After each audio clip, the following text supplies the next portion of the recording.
Greetings. I have a question for you. Who out there is tired?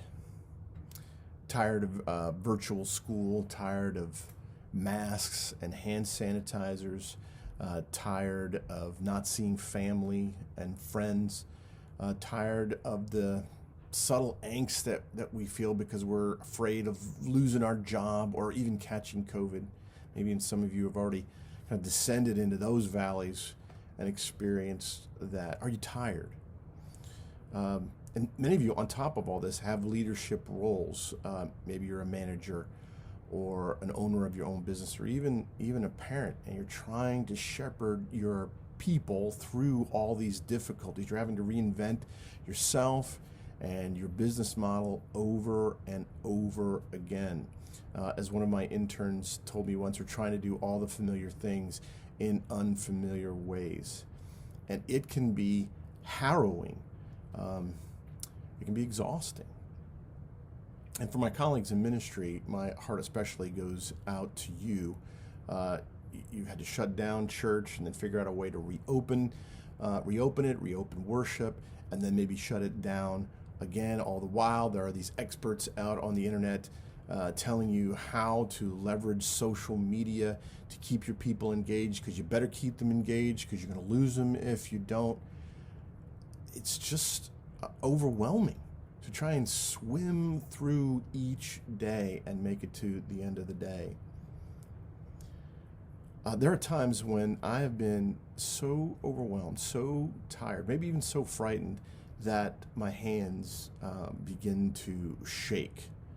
And there are other spiritual leaders that we see in the scriptures that have experienced the very same exhaustion and even fear that we're feeling today. A pastor buddy of mine, a shout out to Nathan Moser, reminded me of such a story in the book of Nehemiah. He was actually quoting back to me a sermon I preached a number of years ago, but I needed to be reminded of the message. And it's a story of a man who needed to be encouraged.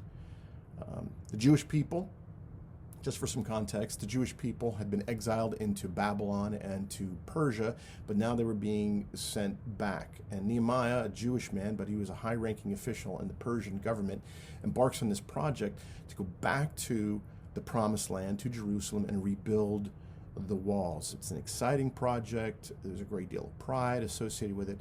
But here's the thing, the people around Jerusalem, the powers that be there, were not excited about a resurgent Jerusalem, a powerful Jerusalem. And so they tried to intimidate Nehemiah and threaten him and bully him to drop the work. They even went so far as to threaten to spread rumors that he was planning a revolt against the king of Persia.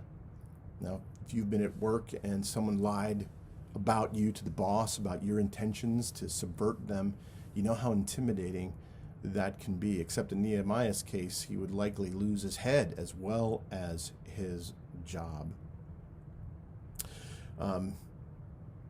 It's frightening. But this is how Nehemiah responds in Nehemiah 6, beginning in verse 8. Then I said to him, that's the person who was threatening to spread this rumor, no such thing as you say have been done, for you are inventing them out of your own mind. For they all wanted to frighten us, thinking their hands will drop from the work, and it will not be done. But now, O God, strengthen my hands. You know, when you're seeking to do good, but you are frightened or just plain exhausted, your hands begin to grow weak, and you want to put the work down.